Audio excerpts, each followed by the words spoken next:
स्वागत है आपके अपने YouTube चैनल रस्तोगी कोचिंग में। आज के इस वीडियो में महत्वपूर्ण अभिक्रिया के बारे में अध्ययन करेंगे और यह अभिक्रिया हर साल के पेपर में आता है। तो इस अभिक्रिया को आप सभी लोग अच्छे से तैयार कर लीजिएगा। यहाँ पे देख सकते हैं इटार्ड अभिक्रिया। इटार्ड अभिक्रिया किसे कहते हैं? इटार्ड अभिक्रिया में कौन सा पदार्थ को लिया जाता है और कौन से पदार्थ को बनाया जाता है? तो याद रखिएगा, यहाँ पर टालवीन को लिया जाएगा और टालवीन के सहायता से जो है बेंजल्डिहाइड बनता है। इसी अभिक्रिया को क्या कहा जाएगा? इटार्ड अभिक्रिया कहा जाता है। तो यहाँ पर नोट कर लेंगे टालवीन, क्या लेंगे यहाँ पर? टालवीन को लिया जाएगा और टालवीन को किसके उपस्थिति में क्रिया कराना है? तो क्रोमील, क्या लिखेंगे यहाँ पर? क्रोमील क्लोराइड। क्रोमील क्लोराइड इसको कहा जाएगा। क्रोमील क्लोराइड के उपस्थिति में, ध्यान देंगे, क्रोमील क्लोराइड के उपस्थिति में ऑक्सीकरण कराया जाता है। कहेंगे यहाँ पर क्रोमील क्लोराइड के उपस्थिति में ऑक्सीकरण कराया जाता है। क्या कराते हैं? ऑक्सीकरण। ऑक्सीकरण कराने पर क्या बनता है? तो कराने पर बनेगा बेंजल्डिहाइड। क्या बनेगा? बेंजल्डिहाइड। यहाँ लिख देंगे बेंजल्डिहाइड। बेंजल्डिहाइड यहाँ पे क्या लिख लेंगे? बेंजल्डिहाइड। बेंजल्डिहाइड बनता है। क्या बनता है? बेंजल्डिहाइड बनता है। इस अभिक्रिया को बेंजल्डिहाइड बनता है। इस अभिक्रिया को क्या कहा जाता है? इटार्ड अभिक्रिया कहते हैं। इस अभिक्रिया को इटार्ड अभिक्रिया कहा जाएगा। इटार्ड अभिक्रिया कहते हैं। कितना आसान रिएक्शन है, इसे 2 बार पढ़िए, आपको याद हो जाएगा। अभिक्रिया कहते हैं। तो एक बार इसको समझ लेते हैं। पहले किसको लेना है?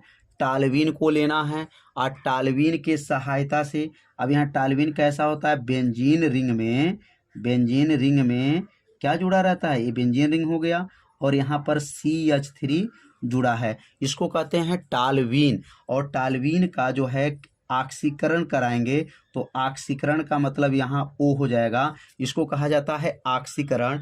और यहाँ कराने पर क्या बनेगा? यहाँ बनेगा बेंजल्डिहाइड। बेंजल्डिहाइड का क्या सूत्र होता है? ये बेंजीन में एल्डिहाइड समूह जुड़ जाए, CHO जुड़ जाए तो यह हो गया बेंजल्डिहाइड हो गया।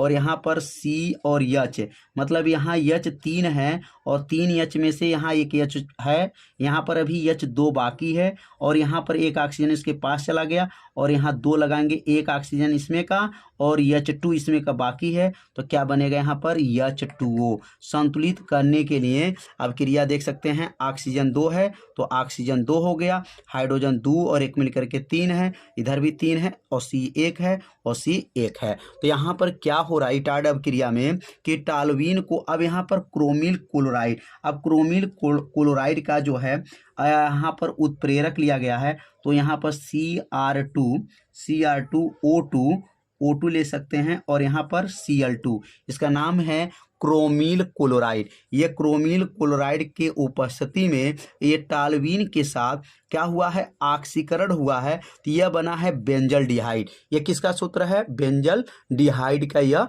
सूत्र है। और इसके साथ क्या प्राप्त हुआ है? जल प्राप्त हुआ है। तो इस अभिक्रिया को ही क्या कहा जाता है? इटार्ड अभिक्रिया कहते हैं। तो समझ में आ गया होगा कि इटार्ड अभिक्रिया की परिभाषा क्या है और इसमें कौन सा पदार्थ बनाया जाता है और कौन से उत्प्रेरक को लिया जाता है। इस प्रश्न को अच्छे से तैयार कर लीजिएगा क्योंकि यह प्रश्न बोर्ड के पेपर में क्या है? छपा हुआ है। तो रोजेन-मुंड अभिक्रिया क्या होते हैं और या रोजेन-मुंड अपचयन अभिक्रिया, दोनों का उत्तर एक ही लिखना है। पेपर में जो है रोजेन रोजेन मुंड अपक्रिया पूछेगा तो समझिए वही लिखाएगा, और रोजेन मुंड अपचयन अपक्रिया पूछा जाएगा तो वही उत्तर रहेगा। तो इसमें कौन सा कार्य होता है, तो ध्यान देंगे, बेंजाइल क्लोराइड को लेकर के हाइड्रोजन के साथ अपचयन कराते हैं तो बेंजल डिहाइड बनता है, और इसी अपक्रिया को रोजेन मुंड अपचयन अपक्रिया कहा जाता है। तो यहाँ पर अपने कॉपी में नोट कर लीजिए, बेंजाइल क्या लेंगे यहाँ पर, benzyl chloride, benzyl chloride, benzyl chloride, benzyl chloride का उबलती हुई, उबलती हुई, उबलती हुई, उबलती हुई जाइलिन, जाइलिन, उबलती हुई जाइलिन, जाइलिन में barium sulphate, barium sulphate, barium sulphate तथा पैलेडियम, पैलेडियम उत्प्रेरक के उपस्थित में, उत्प्रेरक की उपस्थिति में, उपस्थिति में, उपस्थिति में अपचयन कराया जाता है, अपचयन, हाइड्रोजन से अपचयन होता है, अपचयन कराया जाता है, अपचयन कराया जाता है तो क्या बनता है, अपचयन कराया जाता है तो बेंजल डिहाइड बनता है। क्या बनता है, बेंजल, बेंजल, बेंजल डिहाइड, बेंजल डिहाइड बनता है। क्या बनता है, बेंजल डिहाइड। अब ध्यान देंगे, बेंजल डिहाइड बनता है, बनता है।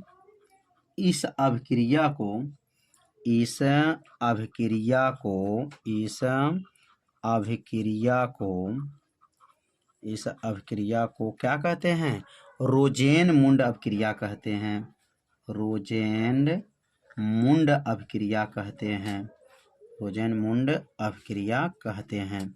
बहुत आसान है, बस आप सभी विद्यार्थी से 2 बार पढ़ लीजिए, अभिक्रिया याद हो जाएगा। रोजेन मुंड अभिक्रिया कहते हैं। अब इसका रिएक्शन के बारे में थोड़ा समझ लेते हैं कि रिएक्शन इसको कैसे लिखा जाता है।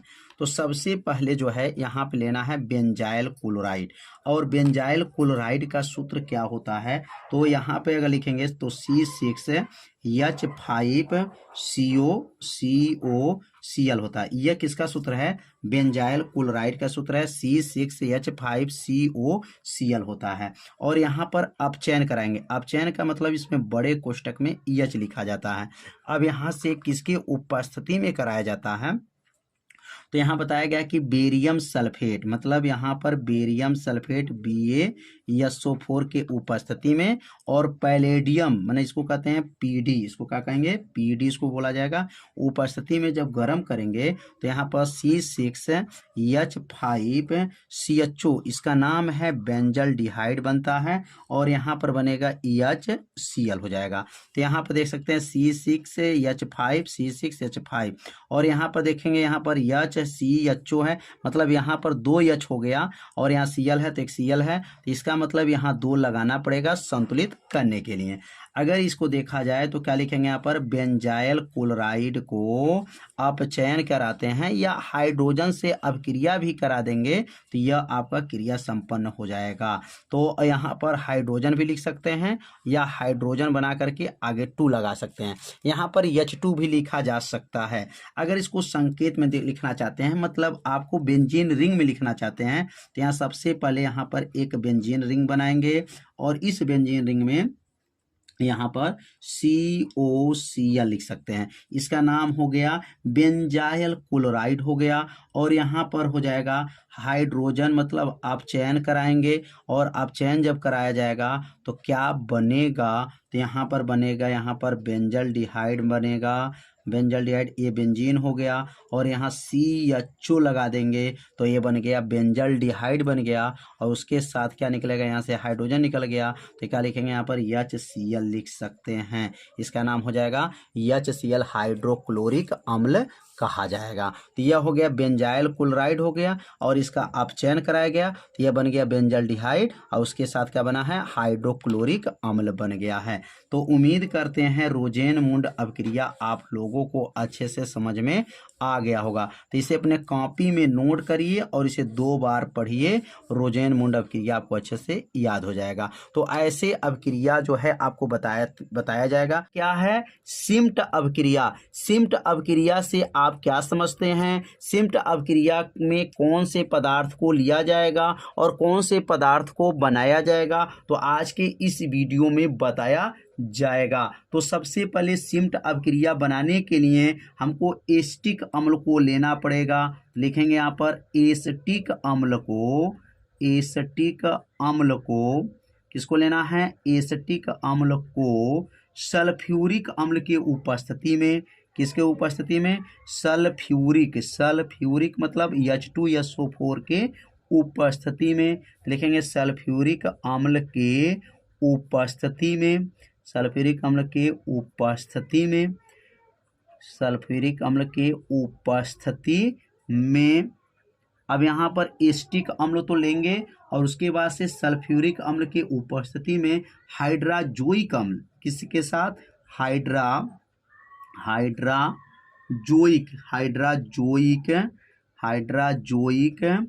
अम्ल के उपस्थिति में, हाइड्राजोइक अम्ल के साथ, हाइड्राजोइक अम्ल का सूत्र क्या है, N3H होता है।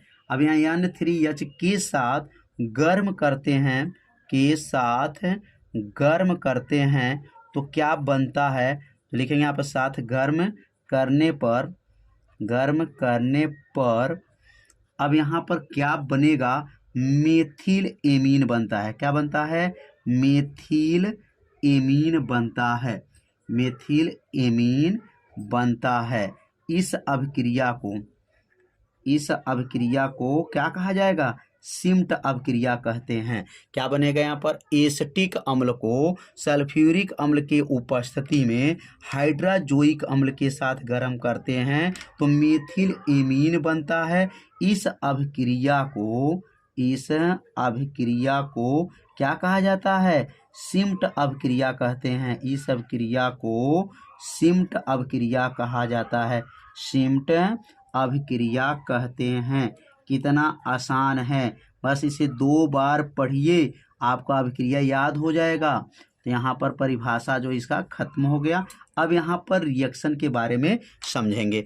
अब एसिटिक अम्ल, अब एसिटिक अम्ल का सूत्र क्या होता है, तो यहाँ पे नोट करेंगे CH3COOH, यह एसिटिक अम्ल है, और यह हाइड्राजोइक अम्ल है N3H, और इसको क्रिया कराएंगे किसके उपस्थिति में, H2SO4 के उपस्थिति में, तो यहाँ बनेगा मेथिल, क्या बनेगा, मेथिल एमीन, NH2 हो गया, उसके साथ जो है केमिकल बनेगा नाइट्रोजन गैस, और क्या बनेगा यहाँ पर, कार्बन डाइऑक्साइड बनेगा। तो समझ में आ गया होगा कि इसमें कौन से पदार्थ को मिलाना है और कौन से पदार्थ को मिला के गर्म करेंगे। तो यहाँ पर 2 केमिकल को मिलाया जाएगा, क्या है, एसिटिक अम्ल और हाइड्राजोइक अम्ल को मिलाएंगे तो क्या बनेगा, यहाँ पर मेथिल एमीन बना, नाइट्रोजन बना, और यहाँ पर कार्बन डाइऑक्साइड गैस बना। इस अभिक्रिया को ही कौन अभिक्रिया कहते हैं, सिम्ट अभिक्रिया कहा जाता है। का नाम पहले याद रखेंगे, कार्बिल एमीन अभिक्रिया।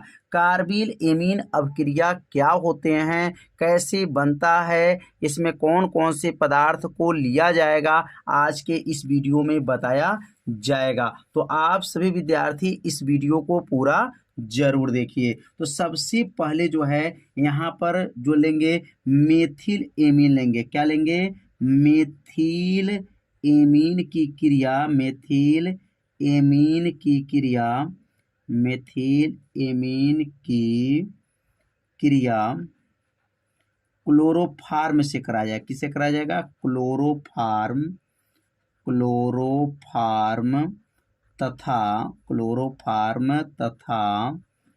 पोटेशियम हाइड्रोक्साइड ले सकते हैं या सोडियम हाइड्रोक्साइड ले सकते हैं। यहाँ दोनों लिया जा सकता है, लिख सकते हैं KOH। इसका नाम क्या है? पोटेशियम हाइड्रोक्साइड के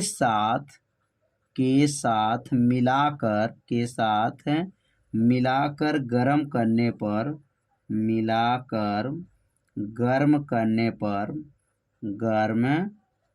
पर अब यहाँ पे गर्म करेंगे तो क्या प्राप्त होगा? तो ध्यान देंगे, जब गर्म करेंगे तो मेथिल आइसोसाइनाइड क्या बनेगा? मेथिल, यहाँ लिख देंगे methyl isocyanide,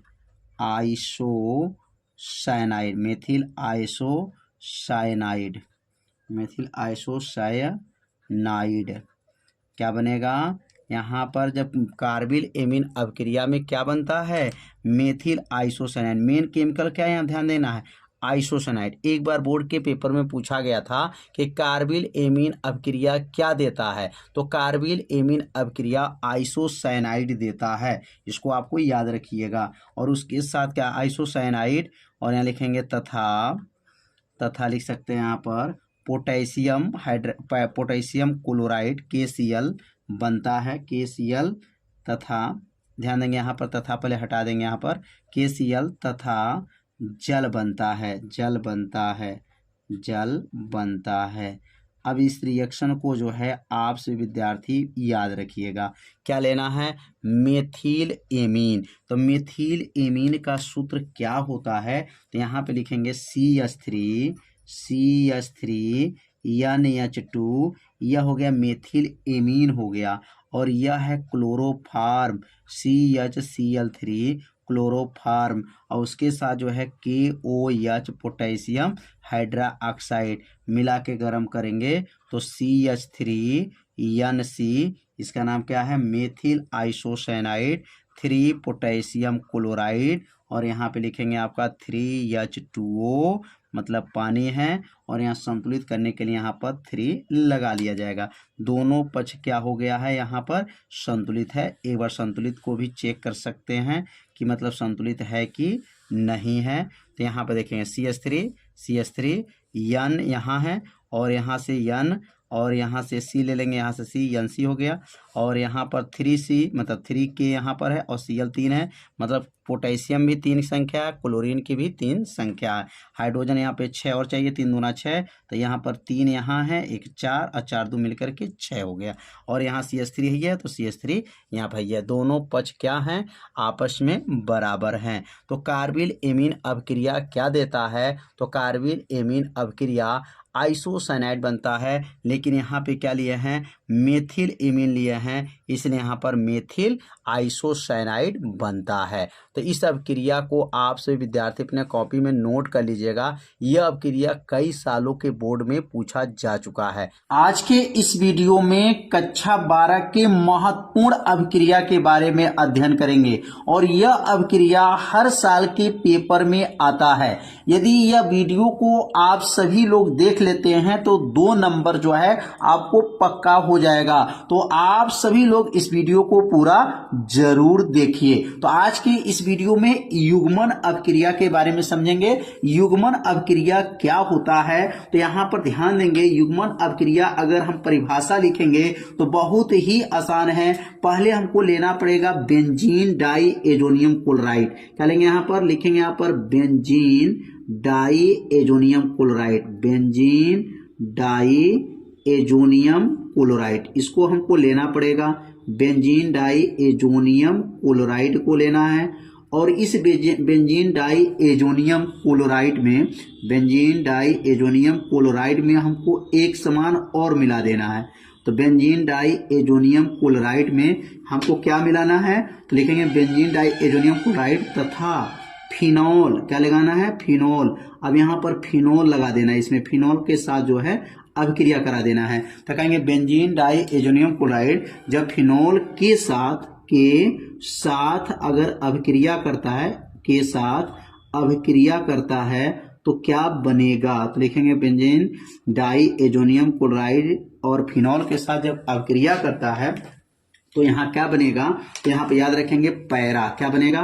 para hydroxy, para hydroxy, hydroxy बनेगा पैरा हाइड्रॉक्सी एजो, क्या बनेगा para hydroxy azo benzene, azo benzene बनता है, para hydroxy benzene azo benzene बनता है। अब इसी अभिक्रिया को क्या कहेंगे बनता है, इस अभिक्रिया को युग्मन अभिक्रिया कहते हैं। देखेंगे यहाँ पर इस अभिक्रिया को, इस अभिक्रिया को क्या कहा जाएगा, तो कहेंगे यहाँ पर इस अभिक्रिया को युग्मन अभिक्रिया कहते हैं। कितना आसान है, बस दो केमिकल इसमें मिलाना है, युग्मन अभिक्रिया कहते हैं। तो यहाँ पर लिख सकते हैं युग्मन अभिक्रिया की परिभाषा क्या है, तो दो केमिकल को मिला दीजिए और वह दो केमिकल कौन कौन सा है तो आपको बता दिया गया, यहाँ लिखेंगे युग्मन अभिक्रिया कहते हैं। अब ये दो केमिकल कौन कौन है, तो यहाँ पे लिखेंगे बेंजीन डाई एजोनियम क्लोराइड। तो बेंजीन डाई एजोनियम क्लोराइड का सूत्र क्या होता है या प्रतीक लिख सकते हैं, यहाँ पर लिखेंगे पहले बेंजीन बनाएंगे और इस बेंजीन रिंग में यहाँ पर ऊपर क्या रहेगा N2, और N2 धनात्मक होता है और Cl ऋणात्मक होता है। इसका नाम है बेंजीन डाई एजोनियम क्लोराइड नाम होता है। यहाँ पर लिख सकते हैं प्लस चिन्ह लगा सकते हैं, यहाँ पर प्लस और यहाँ पर माइनस, यहाँ प्लस होता है और ये माइनस होता है। पूरा का नाम क्या हो गया, बेंजीन डाई एजोनियम क्लोराइड हो गया। अब यहाँ पर फिनोल लगाएंगे। फिनोल किसे कहते हैं, बेंजीन रिंग में, ध्यान देंगे बेंजीन रिंग में OH का जुड़ना क्या कहलाता है, फिनोल कहलाता है। यह हो गया बेंजीन डाई एजोनियम क्लोराइड और इसका नाम क्या हो गया, फिनोल हो गया। अब यहाँ से इसको जब मिला करके जब गर्म करेंगे तो यह हो जाएगा युग्मन अभिक्रिया, मतलब ये दोनों जुड़ जाएगा। अब यहाँ पे जुड़ेगा कैसे, तो देखेंगे ध्यान से, यहाँ पर पहले बेंजीन रिंग को यहाँ पर बना लेना है। अब यहाँ बेंजीन रिंग जब बन जाएगा यहाँ से, तो यहाँ पर पहला लिखेंगे यहाँ पर N, डबल बॉन्ड हो जाएगा और यहाँ N हो जाएगा। अब इसके बाद से यहाँ से, अब यहाँ से पुनः यहाँ पर बेंजीन रिंग बनाएंगे और यह हो जाएगा युग्मन, क्या बन जाएगा, युग्मन अभिक्रिया हो गया। देखिए अब युग्मन का मतलब क्या हो गया कि यहाँ पर जो बेंजीन रिंग था N के पास, दोनों पैरा पैरा के पास, तो इसको पैरा बोला जाता है, पैरा और पैरा पर लगा हुआ है। और ये युग्मन क्यों बोला गया, क्योंकि यह दोनों जुड़ गया, इसलिए इसको युग्मन बोला जाता है। जोड़ा, युग्मन होता है जोड़ा, यहाँ जोड़ा जो है बेंजीन लगा है और देखेंगे यहाँ से OH है, तो यहाँ पर पहले क्या लगा देंगे, OH हो गया। अब यहाँ से समझिए, यहाँ से एक हाइड्रोजन निकल गया, इसके ऊपर देखिए बॉन्ड लगा था, यहाँ बॉन्ड लगा था, एक बॉन्ड यहाँ हो गया, एक बॉन्ड यहाँ हो गया, लेकिन एक बॉन्ड बेसी हो रहा था, इसमें से एक हाइड्रोजन समझिए निकल गया, तो एक हाइड्रोजन इसमें से निकला और एक Cl के साथ लग जाएगा, तो क्या बन जाएगा यहाँ पर HCl। लास्ट में क्या लिख देंगे, यहाँ पर प्लस करके प्लस लिखेंगे, यहाँ पर HCl हो जाएगा। अब HCl कहां से गया, इसमें का एक हाइड्रोजन और यह एक Cl, यह तो मिला करके HCl बन गया। अब इसी अभिक्रिया को क्या कहा गया है, युग्मन अभिक्रिया कहा गया है। तो युग्मन अभिक्रिया की परिभाषा कितना आसान है, बस थोड़ा सा आपको ध्यान देना है। क्या क्या मिलाना है, बेंजीन डाई एजोनियम क्लोराइड में फिनोल को साथ मिला करके जब गर्म करेंगे और कितने डिग्री पे गर्म करेंगे, तो इसको भी याद रखेंगे, 273 से 278 केल्विन तक टेम्परेचर पे गर्म करना है। याद रखेंगे 273 से 278 केल्विन पर टेम्परेचर पे जब गर्म किया जाएगा तो इसका नाम क्या हो जाएगा, पैरा, और इसका नाम हो जाएगा हाइड्रॉक्सी, पैरा हाइड्रॉक्सी, इसका नाम हो गया पैरा हाइड्रॉक्सी एजो बेंजीन, इसका नाम है एजो बेंजीन, इसका नाम हो जाएगा एजो बेंजीन, इसका नाम हो गया पैरा हाइड्रॉक्सी जो है एजो बेंजीन बन चुका। तो उम्मीद करते हैं यह अभिक्रिया आप लोगों को अच्छे से समझ में आ गया होगा। याद रखेंगे कि रायमंड टिमान अभिक्रिया किसे कहते हैं, रायमंड टिमान अभिक्रिया से आप क्या समझते हैं, तो सबसे पहले यहाँ पे लिखेंगे जब फिनॉल की जो क्रिया होगा किसके साथ कराया जाएगा, क्लोरोफॉर्म के साथ कराया जाएगा। लिखेंगे जब फिनॉल की जो क्रिया है, लिखेंगे जब फिनॉल की क्रिया, फिनॉल की क्रिया किससे कराएंगे, तो फिनॉल की जो क्रिया है वह क्लोरोफॉर्म, किसके साथ, क्लोरोफॉर्म तथा पोटेशियम हाइड्रोक्साइड, इसका मतलब कहेंगे KOH के साथ कराई जाती है। अब यहाँ पे देखेंगे जब फिनॉल की क्रिया किसके साथ करा रहे हैं, KOH के साथ कराई जाती है, तो क्या बनता है, तो लिखेंगे यहाँ पर कराई जाती है, कराई जाती है तो, कराई जाती है तो क्या बनेगा यहाँ पर, सैलिसिलडिहाइड। क्या लिखेंगे यहाँ पर, सैलिसिलडिहाइड, सैलिसिलडिहाइड बनता है, बनता है, बनता है। इस अभिक्रिया को, इस अभिक्रिया को, इस अभिक्रिया को क्या कहा जाएगा, इस अभिक्रिया को राइमन टीमान अभिक्रिया कहते हैं, राइमन टीमान अभिक्रिया कहते हैं, टीमान अभिक्रिया कहा जाता है, अभिक्रिया कहते हैं। कितना आसान अभिक्रिया है, बस थोड़ा सा आपको ध्यान देना है।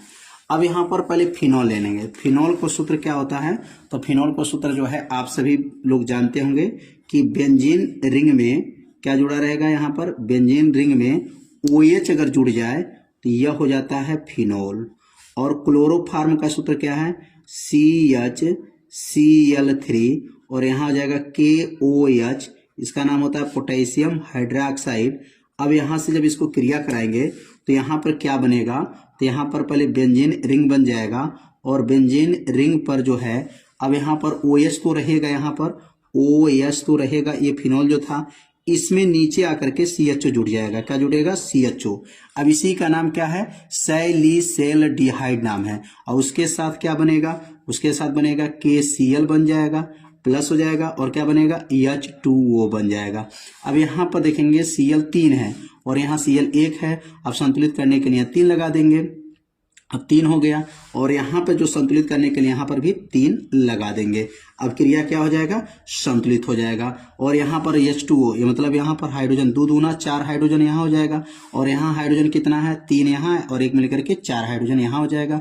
तो दोनों पक्ष क्या हो जाएगा, संतुलित हो जाएगा। तो उम्मीद करते हैं ये आप लोगों को अभिक्रिया अच्छे से समझ में आ गया होगा। तो राइमन टीमान अभिक्रिया क्या है, जब फिनॉल की क्रिया क्लोरोफार्म के साथ पोटेशियम हाइड्रोक्साइड के साथ कराई जाती है तो यह बनेगा सैलिसिलडिहाइड बनेगा और यह बन गया पोटेशियम क्लोराइड बनेगा और यहाँ पर जल बनेगा। समझेंगे कार्बिल एमीन अभिक्रिया क्या होता है। तो कार्बिल एमीन जो अभिक्रिया होता है इसमें प्राथमिक एमीन को लेकर के और जो है एल्कोहली समूह मतलब पोटेशियम एल्कोहली समूह क्लोरोफार्म के साथ जब इसको गर्म किया जाता है तो यहाँ पर आइसोसाइनाइड बनता है और आइसोसाइनाइड जब बनता है इस अभिक्रिया को ही क्या कहते हैं, कार्बिल एमीन अभिक्रिया कहा जाता है। तो यहाँ पर लिख सकते हैं जब प्राथमिक एमीन, अब यहाँ पर जब लेंगे तो जब प्राथमिक एमीन को क्रिया कराएंगे, लिखेंगे जब प्राथमिक एमीन, जब प्राथमिक एमीन, जब प्राथमिक एमीन को एल्कोहली एल्कोहली एल्कोहलीय एल्कोहलीय KOH तथा क्लोरोफार्म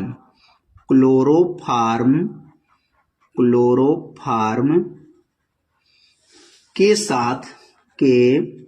साथ गर्म करने पर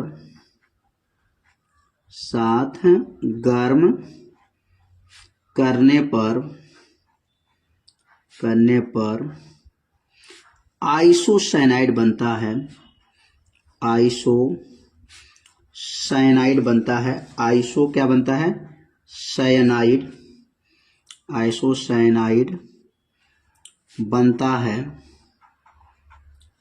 है। इस अभिक्रिया को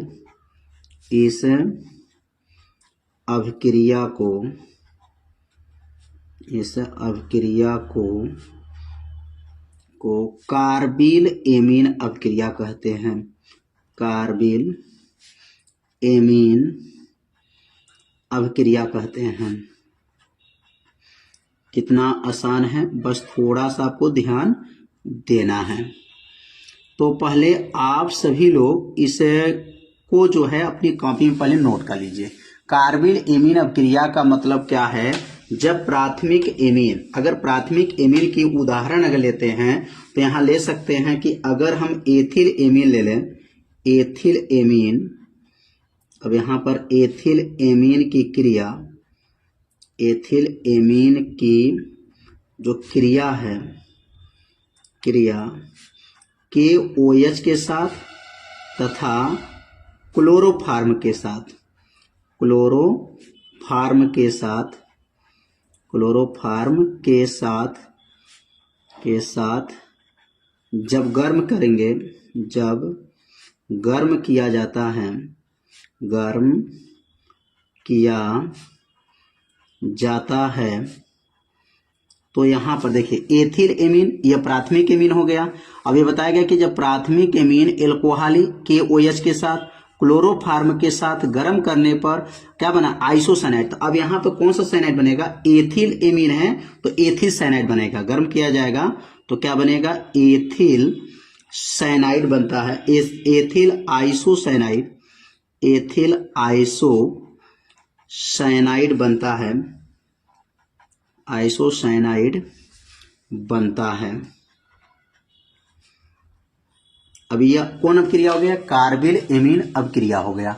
अब यहाँ पर एग्जाम्पल अगर समझेंगे तो लिख सकते हैं यहाँ पर CH3 CH2 और यह हो गया NH2। इसका नाम क्या है? एथिल एमीन हो गया। किसके साथ क्रिया कराएंगे? KOH के साथ क्रिया कराएंगे। किसके साथ और होगा? CHCl3 क्लोरोफार्म के साथ क्रिया कराएंगे। तो यहाँ पर गर्म करने पर क्या बनेगा? तो यहाँ पर जो बनेगा तो लिखेंगे यहाँ पर CH3 CH2 और NC, इसको कहते हैं आइसोसाइनाइड, और उसके साथ जो है बनेगा KCl, उसके साथ बनेगा जल, H2O बनेगा। तो यहाँ पर जो है रिएक्शन को जो है अपने कॉपी में जो है देख सकते हैं, नोट कर लीजिए इसको। एक बार इसको रिएक्शन को एक बार संतुलित करके समझा देते हैं कि अभिक्रिया संतुलित है कि नहीं है। यहाँ पे देख सकते हैं यहाँ पर Cl 3 है और यहाँ Cl 1 है, तो यहाँ तो 3 लगाना पड़ेगा 3 Cl के लिए। अब 3 Cl हो गया तो अब 3 K भी चाहिए, तो अब यहाँ पर 3 लगाना पड़ेगा, 3 K हो जाएगा। और O यहाँ पर O का आगे 3 है और यहाँ का O का आगे देख सकते हैं 1 है, 1 O है, तो इसका मतलब यहाँ पर भी 3 लगाना पड़ेगा, 3 H2O, 3 दूना 6 हाइड्रोजन, 6 2 8 और 8 3 11। तो इधर हाइड्रोजन 11 है, 3 2 5 2 7 7 3 10 10 1 11, 3 2 5 5 यहाँ है, 3 दूना 6 यहाँ, 6 5 11। रोजेन-मुंड अपक्रिया क्या होता है? तो रोजेन-मुंड अपक्रिया के बारे में जानने से पहले यह समझेंगे कि इसमें कौन कौन से पदार्थ को लेकर के जब गर्म किया जाएगा और क्या बनता है। तो इस अपक्रिया में याद रखेंगे, पहले जो हम लोग केमिकल लेंगे बेंजाइल क्लोराइड लिया जाएगा और बेंजाइल क्लोराइड में जो है यहाँ पर बेरियम सल्फेट और पैलेडियम के उत्प्रेरक के उपस्थित में जब यहाँ पर इसका अपचयन कराया जाएगा तो बेंजल डिहाइड बनता है। इस अपक्रिया को ही रोजेन-मुंड अपक्रिया कहते हैं। तो यहाँ पर लिख लेंगे अपने कॉपी में, चाहे तो इसे नोट भी कर लीजिए क्योंकि यह महत्वपूर्ण अपक्रिया है। तो बेंजाइल क्लोराइड का जलती हुई जाइलोन में, अब यहाँ पर जो है बेंजाइल क्लोराइड के जलती हुई जाइलोन में किसके उपस्थित में? तो यहाँ पर बेरियम सल्फेट BaSO4, इसको बेरियम सल्फेट कहा जाता है, और यह पैलेडियम उत्प्रेरक के उपस्थित में यहाँ पर अपचयन कराया जाता है तो क्या बनता है? बेंजल डिहाइड बनता है। यह सूत्र किसका है? C6H5CHO, यह बेंजल डिहाइड का सूत्र है। तो यह बेंजल डिहाइड बनता है। इस अपक्रिया को ही क्या कहा जाता है? रोजेन-मुंड अपक्रिया कहते हैं। तो यहाँ पर रिएक्शन को भी नोट करना पड़ेगा क्योंकि रिएक्शन ही महत्वपूर्ण है। तो यह बेंजाइल क्लोराइड है और यहाँ पर जो है बेरियम सल्फेट है और यह जो है पैलेडियम उत्प्रेरण के उपस्थित में इसका अपचयन कराया गया और क्या बना? यहाँ पर बेंजल डिहाइड बना। तो इस अपक्रिया को रोजेन-मुंड अपक्रिया कहते हैं। अगला जो अपक्रिया है बुटर्ज अपक्रिया, यह भी महत्वपूर्ण अपक्रिया है। अब इसमें क्या है? जब एथिल जो ब्रोमाइड है सोडियम से क्रिया कराया जाता है तो ब्यूटेन बनता है। इस अभिक्रिया को बूटर्ज अभिक्रिया कहते हैं। कितना आसान अभिक्रिया है। तो कैसे लिखेंगे, जब एथिल ब्रोमाइड सोडियम से क्रिया करती हैं तो ब्यूटेन बनता है। इस अभिक्रिया को बूटर्ज अभिक्रिया कहा जाता है। अब यहाँ पर C2H5Br यह किसका सूत्र है, एथिल ब्रोमाइड का। यहाँ 2 अणु लेंगे, सोडियम का यहाँ सोडियम से इसका क्या कराएंगे, क्रिया कराएंगे, तो क्या बनेगा यहाँ पर C4H10, मतलब C यहाँ पर 4H10 किसका सूत्र है, तो यह सूत्र जो है ब्यूटेन का है। इसके साथ सोडियम ब्रोमाइड भी बना। तो यहाँ पर रिएक्शन को भी जो है आप सभी विद्यार्थी अपने कॉपी में नोट कर लीजिए। अगला जो अभिक्रिया है फ्रैंकलैंड अभिक्रिया, बहुत आईएमपी अभिक्रिया है।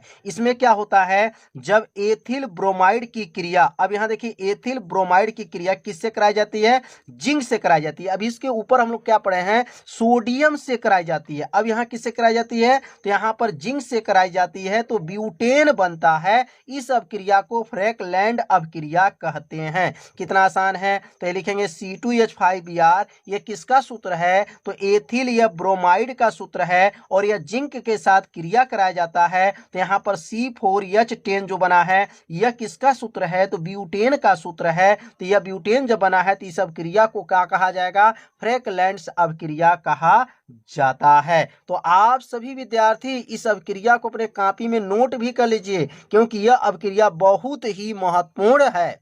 अगला अभिक्रिया कैनिजारो अभिक्रिया। अब कैनिजारो अभिक्रिया क्या होता है, तो इसमें लिखेंगे जब फार्मल्डिहाइड, इस क्या है, फार्मल्डिहाइड का सूत्र क्या है, SCHO होता है। जब फार्मल्डिहाइड की क्रिया सोडियम हाइड्रोक्साइड से कराई जाती है तो क्या बनता है, सोडियम फार्मेट बनता है। और क्या बनता है, मेथिल एल्कोहल बनता है। इस अभिक्रिया को क्या कहा जाता है, कैनिजारो अभिक्रिया। कितना आसान है। तो क्या कहेंगे, जब फार्मल्डिहाइड की क्रिया सोडियम हाइड्रोक्साइड से कराई जाती हैं तो सोडियम फार्मेट तथा मेथिल एल्कोहल बनता है। इस अभिक्रिया को कैनिजारो अभिक्रिया कहते हैं। कितना आसान है, बस 2 बार पढ़िए आपको अभिक्रिया याद हो जाएगा। यह जो है किसका सूत्र है, तो फार्मल्डिहाइड का है, और यह जो है किसका है, तो सोडियम हाइड्रोक्साइड है, और यह जो बना है तो क्या है, सोडियम फार्मेट है, और यह क्या है, मेथिल एल्कोहल है।